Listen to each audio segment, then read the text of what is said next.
live, what have you. But we are live now. Hello, everyone. Thank you all for joining us. We'll be starting literally in 60 seconds, and we are here for a treat. Get you some water. I have me a energy drink, so if you have just some refreshing drink, get you something. Get back and get ready for a good conversation. Thank you for joining this live. We using the chat line. The chat. So feel free to use the chat if you have any questions, comments, or concerns. And we look forward to having you. We are less than 30 seconds away from starting today's program.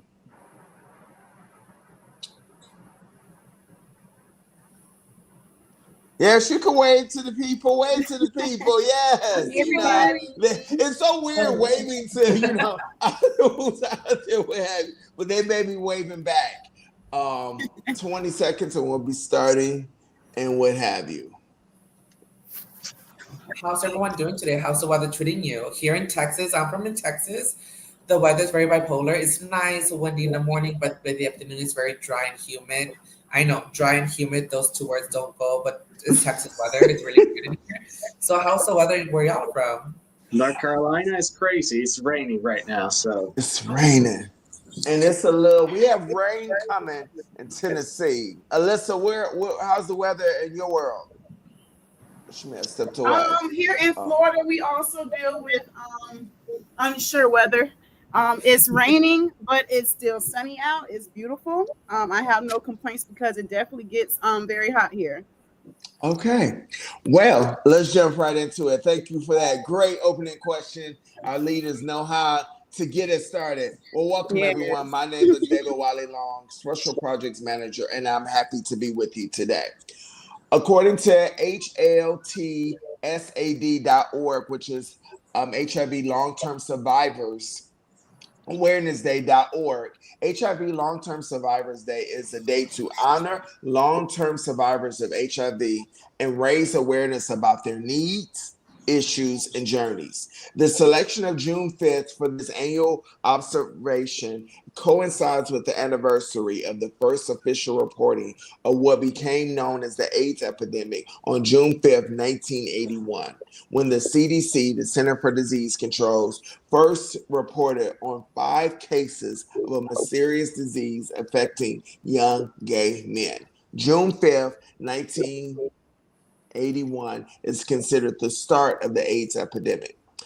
HIV long-term survivors represent a diverse group of people, including people diagnosed with HIV before the advent of highly active antiretroviral therapy, or commonly known as HAART, in 1996. They make up about 25% of all people living with HIV and AIDS. 1.2 million people are currently living with HIV in the United States of America. That makes about 300,000 long-term survivors, defined as individuals who acquired HIV before 1996 and introduction of HAART. Additionally, HIV long-term survivors represent people who acquired HIV at birth or young children, also known as lifetime survivors or dandelions. Additionally, established in 2014, over 10 years ago, Let's Kick Ass, which stands for ASS, AIDS Survivor Syndrome, HIV Long-Term Survivors Awareness Day, coincides with a significant milestone in history, the anniversary of the first official reporting, but also decades later, it evolved for people to live from the stigma and hope in the progress of all the work that we are doing in the field to eradicate HIV in our community. Today, 50% of people living with HIV are over the ages of 50. By 2030, this rises to over 70%. Yet with aging comes new challenges. By 2030, more than 80% will have at least one age-related medical condition, such as cancer or heart disease. These statistics underscore an urgent public health issue that demands immediate attention and sustained action. Let's meet today's panel where you'll learn more about these impactful stories. We'll first start with community advocate Alyssa Crawford, hailing all the way from Florida. Next, you'll hear from the great Estella Guerrero, who is a stigma stopper all the way from Eagle Pass, Texas. And then we'll conclude hearing Will Torres stories, who is a proud dog dad, hailing from the great island of Puerto Rico. Let's dive into their stories. Let's engage in the chat and let's learn more about what HIV long-term survivors means to them. Again, we'll start with Alyssa, and then right after that, I will hear from Estella, and then we'll hear from Will. Take it away, Alyssa. Tell us your story. Thank you so much, David, for having me. My name is Alyssa Crawford. I reside here in Tallahassee, Florida, but I am from Fort Lauderdale, Florida. As David mentioned, I am a proud member of the Lifetime Survivors Network, as well as Dandelions. I acquired HIV perinatally, and I have been thriving ever since. So my story entails coming from birth down to breast milk. So that represents resilience and hope in the face of something that at some point there were none at all. So yes, I am a long-term survivor as well. But basically, going back to that kicking ass statement and acronym, I fall into that category as well, because I am not only a mother, but I am a proud mother of two HIV negative children that I have breastfed. So at some point, breast milk was considered dangerous, a harmful fluid, a harmful bodily fluid that can transmit HIV. Today, breast milk amongst people who are living with HIV is possible, and we are no longer considered harmful. There are guidelines that we can that we must meet, but again, it is possible. And from my breastfeeding story, I went ahead and took it a step up. I created the Informed Decision Making Toolkit, which is a replica multi-use binder. It is a dual teaching aid that anyone can, create. And basically, this helps someone living with HIV properly advocate for their right to breastfeed, as well as teaching the care team and the provider that they're being cared for by how breastfeeding can be done legally, ethically, and effectively. So I look forward to anyone who is interested in learning more about breastfeeding amongst people living with HIV, and I just look forward to surviving. Thank you all.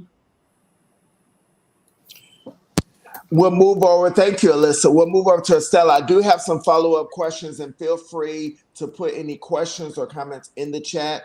I will move over to Estella, and then I have, as we gather questions for Alyssa. Tell us your story, Estella.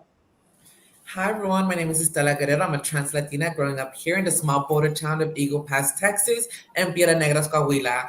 Thank you so much, Alyssa, for sharing your story. It's really brave of you, and it's really inspirational. I would love to have the toolkit to be able to translate it to Spanish for my fellow coworkers and the people living here in the border. I can't wait to personally get to know more about your story and then also your toolkit. That's really exciting. That made me want to wow, let me, where can I download it? If you don't mind me asking, where can we download the toolkit, or where can we get it from? Well, basically, this is a toolkit that you can create for yourself. So I have templates in here, but it comprised of national guidelines that can be looked up online, because that's where I got this from. You just print it out. You have your labs. It's multiple tiers to it. You have your labs, because this is dedicated solely to the individual, and this is just something that you can bring to your doctor's appointment. Not appointment. Mm-hmm. No, go ahead. Okay, not the doctor's appointment, but your delivery room. So yeah, so basically, our IDs, they know about HIV, and some may not know that breastfeeding can be done. But for those who are general practitioners, a lot of them really do not know about HIV, let alone the notion that breast or chest feeding can be done safely and effectively, legally as well, and ethically, because that's one of the red flags with it. So basically, the binder is, again, I have the NIH guidelines. I have WHO, the World Health Organization, their recommendations. And then it's a little bit about my advocacy, as well as, so I was a part of the 2022 Perinatal Roundtable, and I have an article from Dr. Levinson, who is an avid supporter for this, and a great researcher as well. just a little bit about my advocacy work. And then it's a template of the email that I used when it came down to shopping for infectious disease pediatricians and asking the physician and the care team, do they support it? And if they do support it, well, exactly what support looks like. And support looks like a extended prescription of the AZT for the infant. In addition to that, I have the doctor's notes. Again, like this is going to be self-replicated, as well as labs that meets, so in a checklist that meets the appropriate criteria for someone to be eligible to breastfeed while living with HIV. Wow. And I can do a Zoom conference with you to teach you in the community like how to create their own. By all means, I'm very open to it. And thank you so much. And I'm excited to hear your story. Yes. So yes, I am so sorry, David, if I jumped to conclusion. I always wanted to No, we love it too, Kit. And listen, this is why it is. No, you did perfectly fine. Tell us. I'm sorry, but yes, to thank you all so much for sharing this moment. I am, how I said, I'm the trans Latina Estella Guerrero from the small border town of Eagle Pass in Piedras Negras, Coahuila. I always say that I grew up in the border, in the bridge, because I'm always back and forth. I'm a U.S. citizen, but I'm proud to say I have Mexican roots in me. I am the second generation here in the United States, and I come from the unknown. You know, as a trans person living in the community, there's so much more than just gender identity, gender dysmorphia, stuff like that. There's also people of who don't really know the proper precautions. Being in a border town, they really don't know how sexually transmitted diseases work and how one can contract HIV. So there's a stigma like, ay, mija, like, perdón, like, I'm sorry to hear about that because you're advocating, you talk about it so much. I did not know you have HIV. And I'm just like, just because someone advocates for it and is talking about it doesn't mean we are currently living with it or stuff like that. That's a stigma and a wall that we want to break down and make people comfortable that live around here, you know? And it's just basically educating people and translating both services in English and Spanish, because we come from a small border town where we still hold roots of what a traditional man and women look like. You know, they're like, you're transgender, what's that? That's not in the Bible, and so on. So it's very it's just basically how David was saying, I am a stigma stopper, you know, helping break down those barriers, make this conversation more fun and enjoyable for the whole family here in Eagle Pass and Piedras Negras, Coahuila. We try to advocate and tell people to get on PrEP, tell people about using condoms, and we try to talk mostly about educational. You know, there's a lot of the unknown, the stigma, because sex is something that we don't need to talk about, how HIV is contracted and stuff like that. So this is just basically passing down information and help the community as much as we can.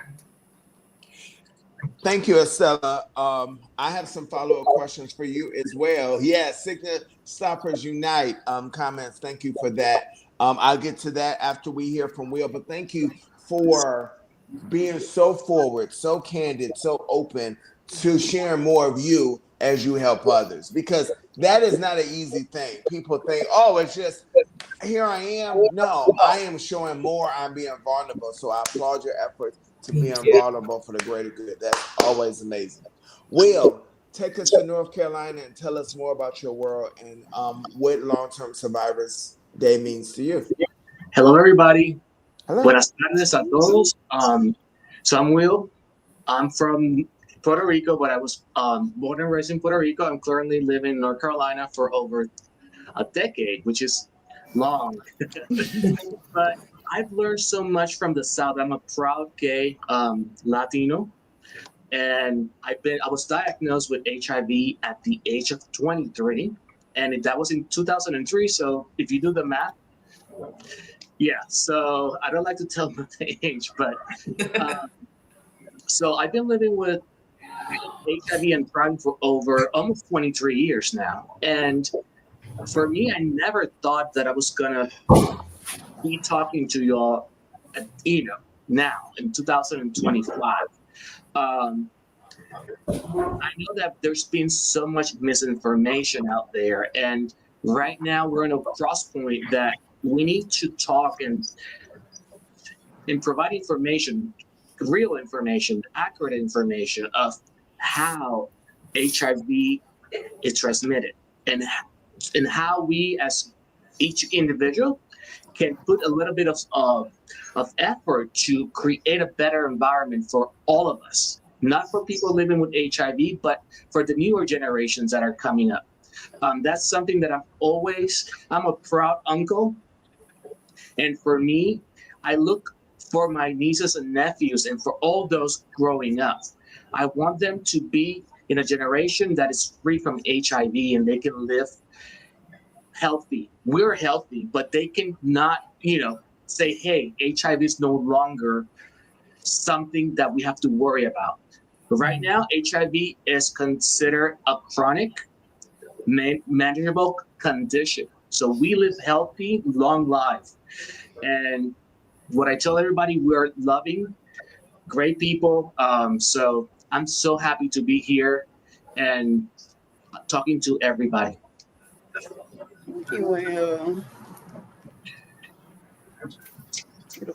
You're muted. Thank you.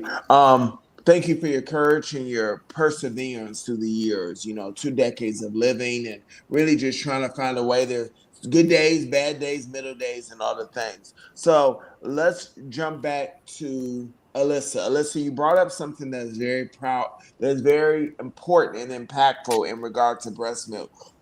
Outside of being a mother, was there any other things that propelled you to be such a staunch supporter of this and why this was so important to you? Well, it was well. First of all, I had a great provider who Okay. actually proposed it to me. Options is very empowering, and it's even more empowering if you have a provider who gives you options or bring that to the table. Versus just a one-stop shop, a cookie cutter perspective or solution, because we're all unique individuals. Secondly, the fact that it was something that I never fathomed. This was a Mm, wish I never asked for. I never thought in a million years that I would be able to breastfeed. I always knew for a fact, okay, when kids come, I'm just, not going to breastfeed at all. Never in a million years would I have ever considered breastfeeding. So I just wanted to break the mold on, or help continue to break the mold on that and bring this to the forefront and join the team of those who are boots on the grounds, bringing this to the states, normalizing it here in America. I just want to join that team, and I bring passion and enthusiasm, and I'm very creative, like when it comes to like my strategic approaches to advocacy, and it just made sense for me. It was like an epiphany, a light bulb went off once she mm, brought this option to me. It was like on all hands on deck at that point. Again, I didn't think this was possible, and I can't be the only one who thinks that. And so mm. it was very important for me to assist in changing this stigma for one, and informing the public that this is now a possibility. And just it also empowers a parent, to know that they can fully nurture their children, because to some degree, as someone living with HIV, as a parent, it's we self-stigmatize sometimes, even as a parent or not. And a part of self-stigmatization when it comes to living with HIV and being a parent is feeling inadequate when it comes to being Mm. able to nurture your children, and or not being able to. So you can do it. This is how it can be done. And then it also encourages adherence, medication adherence. So, again, multi-use, it's so many different ways we can attack this, and there's so many different solutions that's had out of being aware of breastfeeding while living with HIV, as well as this toolkit, to teach the community how it can be done safely, effectively, the care team, how it can be done legally and ethically. And yeah, it's definitely a go. Awesome. Thank you. Thank you. Thank you. The community is so appreciative, but you bring up something that's so important. Hmm. You can't be the only one. You can't be the Hmm. only one. So thank you. Estella, you brought up something that was, I want you to expand upon being the first and being the leader. You're in Eagle Pass, but you brought up something I've never heard, from the border to the bridge. How much of being the first and being very in this very rural part of America, very unique perspective, your trans identity, all the complexity of life, living in Texas, all the things. what motivates you to keep pushing on so young, so what have you? How would you propel others similar to you, you so young, so vibrant, to be inspired to do more as well? Because it's not easy. Tell us more about that. That is a thank you so much for the great question. That's a really a full, impactful story. So the whole reason why it motivated me is because trans murders are really high, and it's something that still at this moment is going on. It's really really sad. That at any given moment, one of our trans brothers and sisters are losing their life, whether it's due to HIV, a hate crime, and so on. I am just thankful to be waking up, every day, and so thankful with God and the universe, the great team that I work with here at Eagle Pass Save. But it's just a motivation. It's being able to wake up and have such a strong team behind me to push me to do great things. Because there was a point in my life that I just wanted to bedrock. I didn't want to go out. I'm afraid of socializing. I'm going to public events, stuff like that. But it all has to come from a great support system. The relationship that I have with my parents was not the easiest to have.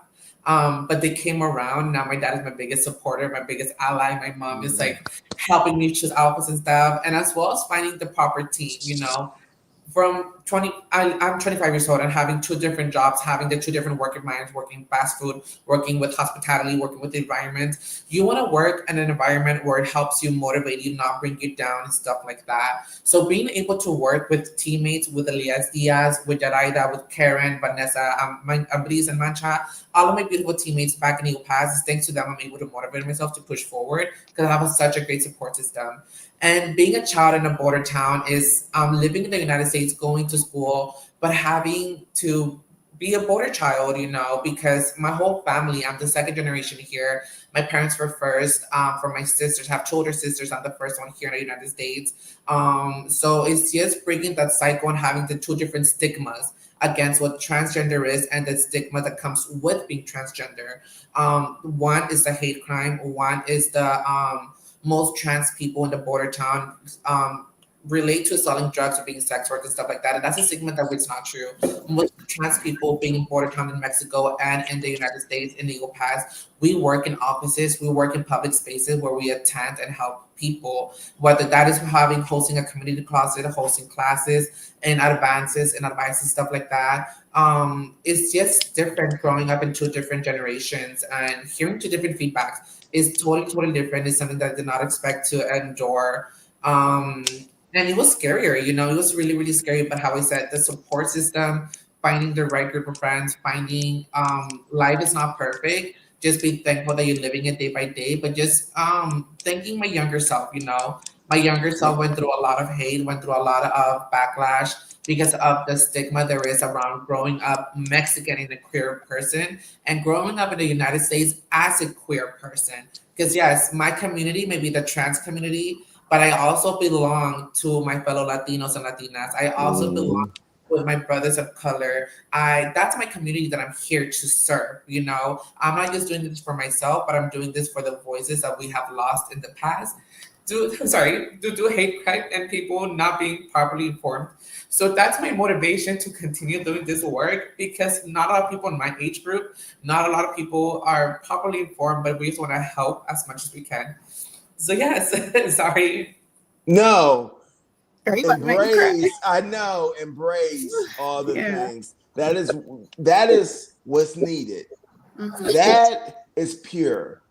That is long-term survivor. That is the core of uplifting others. That is the raw what have you. That is what's needed. So no, do not apologize for helping the community, for helping me, being a long-term survivor. Will, you brought up something that is important, the great island of Puerto Rico, coming from Puerto Rico to the mainland and just navigating that to the south and what have you. How much of your identity could you show and what have you as you really step into being stronger and thriving with HIV? How have you embraced your island culture to the South and impacted your life? So when I moved to North Carolina 10 years ago, it was a cultural shock. For me, it was totally different the way I saw myself actually as a Latino, as a gay man, because we live in the Bible Belt, North Carolina, basically. So we, everywhere you look, there's churches everywhere. So identifying and trying to become my true self, which is always what I encourage everybody to be their true self, to enjoy themselves and live genuinely. Sometimes a lot of people, they cannot do that because of their environment. For me, I have to learn the South because Puerto Rico, we are so friendly with each other. And I did not see a lot of racism in Puerto Rico. It was more of a classism. Because my brothers, we are all different. So we are like a rainbow of, colors. And here it was more like, oh my God, this is really happening, and coming here and people asking me questions and it really hurt my feelings, it really make me doubt where I was, if I was supposed to be really here in North Carolina. Okay. And also it was a cultural shock because when I went first to one of the stories that I tell everybody is that I went to a provider, and the provider actually was a dentist. And he asked me, I'm very outgoing and truthful about my, everything in my conditions, so I can get better care. I try not to hide anything, so my doctors, they know how to treat me. So this person asked me, hey, how did you acquire HIV? He said it another way, like, how do you contract it? It was because you were a drug user or was through sex. And I'm like, that's none of your business, And that's the thing that I tried everywhere I go, and all the providers I go to teach them and let them know how the humanity in us, how to treat each one of us. Because not all of us, it doesn't matter how you acquire HIV. So that's the thing that I tell everybody. The South is so diverse, and I'm so glad that Southern AIDS Coalition is bringing us together to use voice, to teach others how we do it in the South, because we bring flavor, and we are so different but so alike. So we have to lift each other. That's what I tell everybody. Knowledge is power. Learn, read. So nowadays, there's so much misinformation out there. Go to the sources, real sources that can provide information. True story. So I agree. It's so much. It's so right. So as we conclude today's live, yes, thank you, Alyssa, for uplifting Will. As we conclude today, we have a lot going on, but I want to hear what's the future hold for you. So Alyssa, Estella, and Will, what does the next 1 to 3 years look like in your world? Alyssa, you want to go first? Oh goodness. Well, at some point, I hope to be an author. Okay. I would like to write. I have a few different ideas for books. An investor for real estate, and then just a continued advocate. I want to enhance my advocacy. I want to grow, and I want to die a student. So.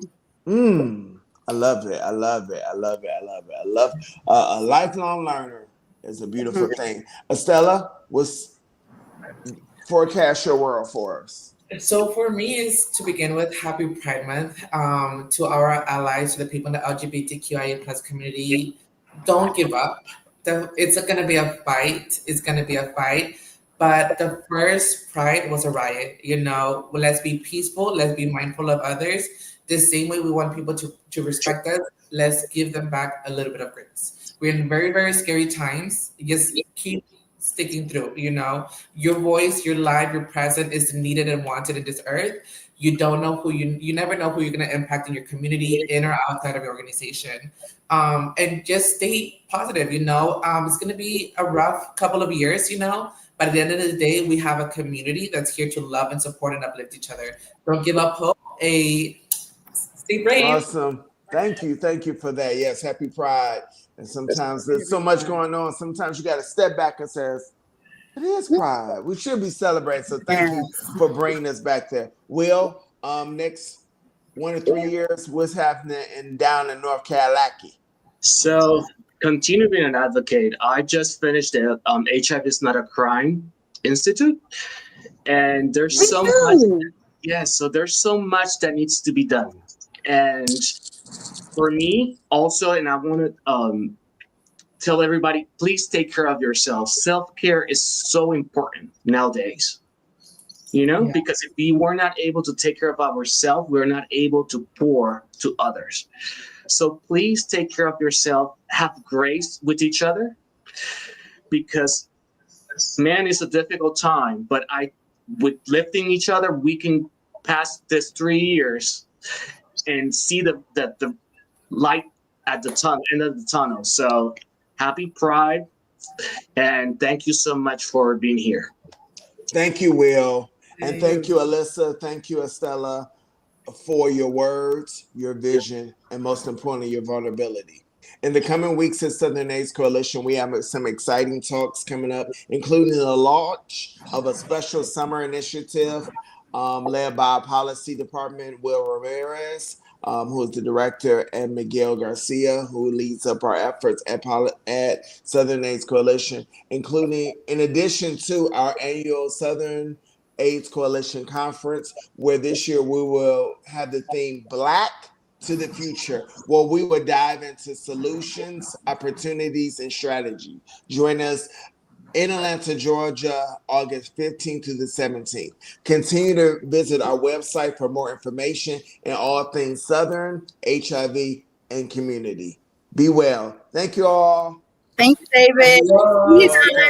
Anytime. Welcome. Bye. Contact.